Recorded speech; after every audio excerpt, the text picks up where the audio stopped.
Welcome বন্ধুরা, কেমন আছেন সবাই? আশা করি সকলে ভালো আছেন।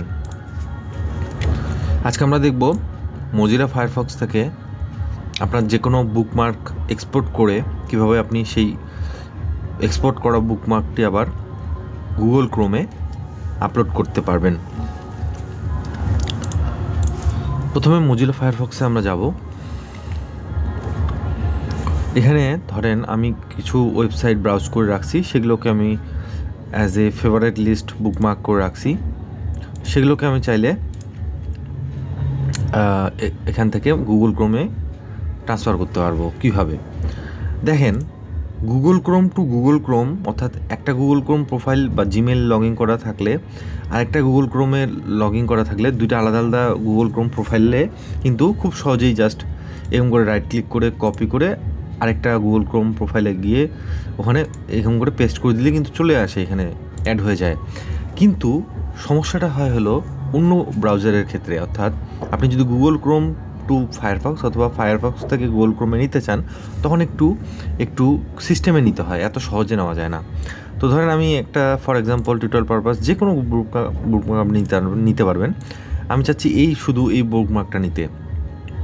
এর জন্য আমাকে রাইট ক্লিক করতে হবে এখানে এই ট্যাব, হোম ট্যাবের এখানে বা বুকমার্ক ট্যাবের এখানে রাইট ক্লিক করে আপনি ম্যানেজ বুকমার্কে আসবেন। আপনি যদি মজিলা ফায়ারফক্স থেকে গুগল ক্রোমে নিতে চান তাহলে একই প্রসেস আবার গুগল ক্রোমেও, তো সেটা আপনারা আশা করি জানবেন যে এখানে যেভাবে আমি রাইট ক্লিক করে আনলাম ম্যানেজ বুকমার্ক, আপনি গুগল ক্রোম থেকে যদি মজিলা ফায়ারফক্সে নিয়ে আসতে চান সেই একই প্রসেস ফলো করবেন। তো এখানে আসার পর দেখেন আমি ইম্পোর্ট এবং ব্যাকআপ এখানে ক্লিক করলাম, export bookmarks to HTML click করব। তো দেখেন এখানে যদি আমি এটাতে ক্লিক করি সম্পূর্ণ যতগুলো বুকমার্ক আছে সবগুলো কিন্তু ডাউনলোড হবে বা এক্সপোর্ট হবে। সেক্ষেত্রে আপনি যদি চান যে কোনো একটা বুকমার্ক নিতে, সবগুলো না নিয়ে, সেক্ষেত্রে এই যে এখানে ক্লিক করুন বুকমার্ক টুলবার, এখান থেকে যেটা নিতে চান সেটাকে সিলেক্ট করবেন, দেন আপনি এক্সপোর্ট করবেন। আমি যেমন শুধু এটা নিতে যাচ্ছি এক্সপোর্ট। আর যদি সবগুলো নিতে চান তাহলে আপনি যেটা করতে পারেন পুরো বুকমার্ক টুলবারটাকেই ক্লিক করবেন, দেন আপনি এক্সপোর্ট করবেন।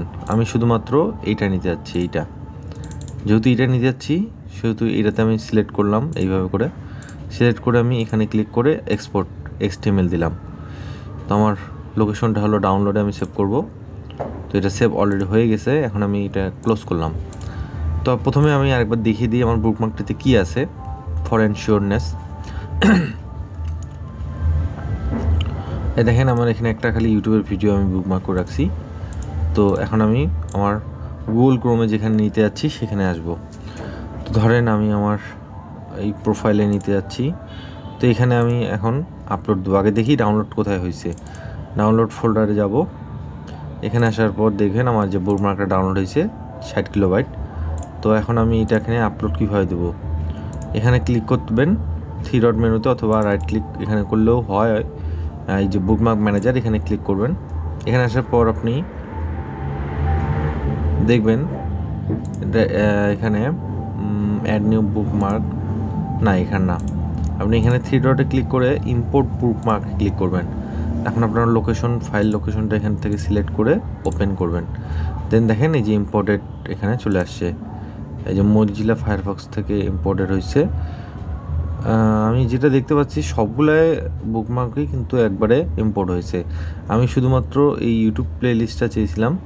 তো যাই হোক, আপনারা চাইলে হয়তো আমি কোনো মনে করেন সেটিং বা আমি বুকমার্কটা এক্সপোর্ট করতে ভুল করছি, সিঙ্গেল একটা বুকমার্ক আমি সিলেক্ট করতে পারিনি, যার কারণে পুরোটাই ইম্পোর্ট হয়ে গেছে। তো পুরোটা ইম্পোর্ট হলে কোনো সমস্যা নেই, আপনি ডিলিট করে দিতে পারবেন, যেটা রাখতে চাচ্ছেন সেটা এভাবে রাখে, বাকিটা ডিলিট করে দিলেই চলে যাবে।